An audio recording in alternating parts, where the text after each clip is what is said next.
If you're using an Apple TV 4K in a home theater or a media room, you're already off to a great start. Apple's latest streaming box is one of the most powerful and flexible options out there. But just like any high-performance piece of gear, getting the most out of it comes down to some proper setup. So whether you're watching on a projector or a TV, or whether you're using a soundbar or an AV receiver, in this video we're going to walk you through everything that you need to know to dial in your Apple TV 4K for the best possible video and audio performance. So go ahead and grab your remote and follow along. Now first, let's begin with the basics. If you haven't already, go to Settings, and then System, and then Software Updates, and ensure that your Apple TV is running the latest version of tvOS and that automatic updates are turned on. Apple rolls out new features and fixes pretty regularly, and staying current helps avoid bugs and will give you the best experience. Now moving right along, go ahead and go back into Settings, go to Video and Audio, and then Format, and set this to 4K SDR at 60 Hz. Even if you have a Dolby Vision TV, using SDR as the default prevents your menus, your streaming apps, and other non-HDR content from being force converted into HDR. So when you're trying to force SDR content into an HDR format, it will often result in washed out colors, raised black levels, or just unnatural brightness, especially during dark scenes or with some older content. So keeping your Apple TV in SDR for the interface and the non-HDR content ensures cleaner and more accurate visuals. Now next, go ahead and go below that and go into Match Content and turn on both Match Dynamic Range and Match Frame Rate. This is where the magic really happens. With these turned on, your Apple TV will automatically switch into the correct HDR format and frame rate only when it's needed. Like jumping into Dolby Vision for a supported movie or switching to 24 Hz for a cinematic frame rate, and then when you're watching SDR, it'll switch back to SDR all automatically. Now this dynamic switching will preserve the filmmaker's intent, and it improves motion clarity and ensures that HDR content, again, is only triggered when actual HDR content is playing, not just for the menus. Now, it also prevents the Apple TV from trying to upscale or reinterpret SDR video, giving you a more faithful and immersive viewing experience. Now next, go back to the settings in the video and audio section and click on Chroma. We recommend setting your Apple TV to 444 if your system supports it.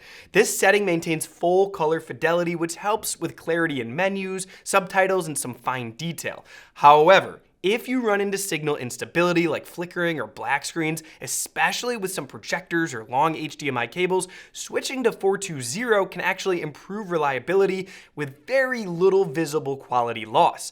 It's actually worth noting here before we move on that nearly all streaming content, including shows and movies on Netflix, Apple TV+, Disney+, and others, is delivered in 420 chroma subsampling. So while 444 offers higher precision, especially in menus and maybe computer-based media or for things like subtitles and fine detail, you won't actually gain any additional color detail from the source content itself. In most cases, 420 will look identical during playback, and it's actually the more reliable choice if you're experiencing HDMI stability issues. Now go ahead and go back and go to the HDMI output in the video and audio settings and set it to YCbCr, which will look the best for most TVs and most projectors. Now moving on, next, to make sure your Apple TV is sending the highest quality signal possible, you'll want to double check that the HDMI settings on your TV or projector are set up correctly. Most modern TVs have a setting that enables full bandwidth HDMI for 4K HDR content, but it's often turned off by default. Now depending on your TV brand, the name for this setting might vary. On LG TVs, it's often referred to as HDMI Ultra HD Deep Color. On Sony, you're going to want to look for Enhanced Format under External Inputs. On Samsung, it's called Input Signal Plus. But whatever the label is, the purpose is the same: to unlock full 4K HDR signal paths, including Dolby Vision and high bitrate Dolby Atmos when supported. You're going to want to be sure to enable this on the specific HDMI input that your Apple TV is plugged into. And if you have a TV or projector with HDMI 2.1, you may also see a feature called Quick Media Switching, or QMS, on your TV. This reduces or eliminates the black screen flash that happens when switching between frame rates, like going from a 60 Hz menu over to a 24 24 Hz movie. And one last unique Apple feature that I want to touch on here that is worth exploring for your video quality is color balance. If you have a Face ID enabled iPhone, you can hold it up to your TV screen while Apple TV runs a quick test pattern. It doesn't change your TV settings, it simply adjusts the Apple TV's video output to improve color accuracy.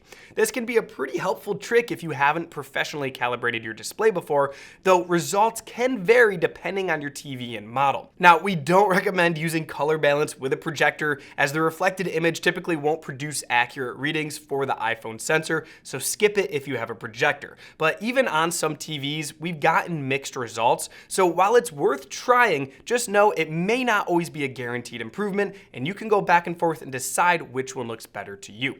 All right. That's all you need to do for the video settings on your Apple TV. You're ready to move on to audio.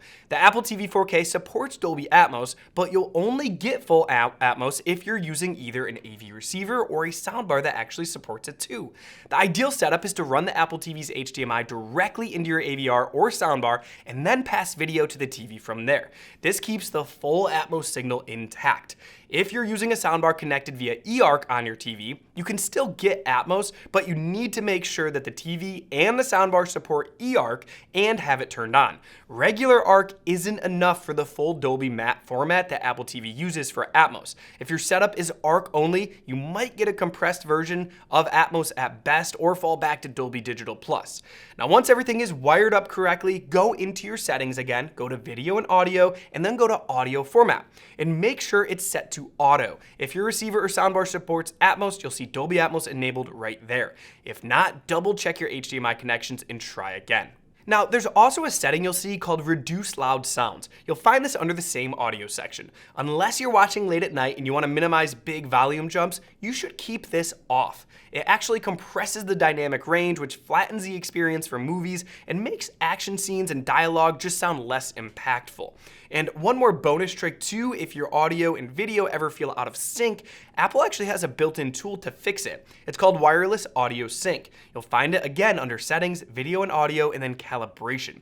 It actually uses your iPhone microphone to detect audio lag and then correct it. This is especially useful in soundbar setups or when using ARC or eARC, where timing issues might be a little more common. Now, this is something we recommend trying if you're having lip sync issues, but again, it may not work every single time and you may have to do this manually. We have a full video about lip sync that I'll link down below if you want to do it yourself. Okay, next I want to touch on a quick note here about HDMI cables. If you're running long distances to a projector or using full bandwidth 4K with Dolby Vision and Atmos, make sure your HDMI cables are rated for ultra high speed.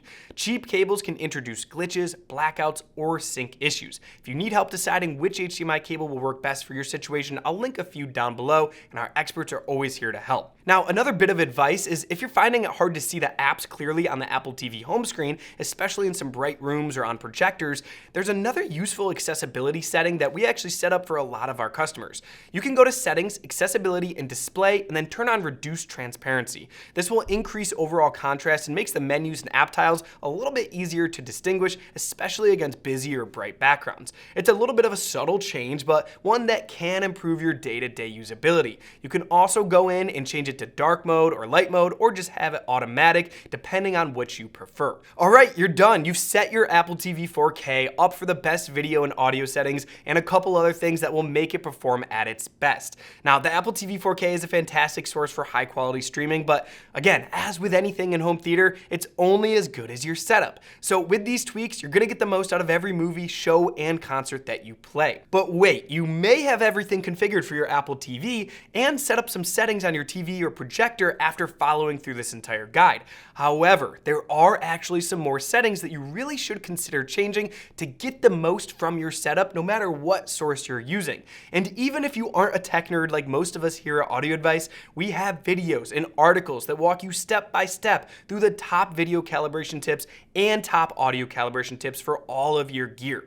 We go over everything from how to get your projector perfectly in focus with free test patterns, all the way to where to place your center channel speaker for the best absolute performance. I'll link all of those down in the description. subscription, they are worth checking out to get the most in your system. Plus, if you're building a home theater or media room, you should definitely check out our Home Theater Central page at audioadvice.com, where we have everything from our free home theater design tool that puts all the speakers and the screen and the chairs in the exact best locations for your setup, all the way to buying guides and installation videos, and even an inspiration gallery.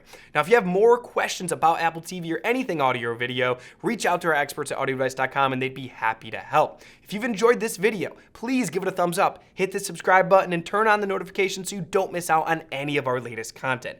Thanks for watching, and we'll see you next time.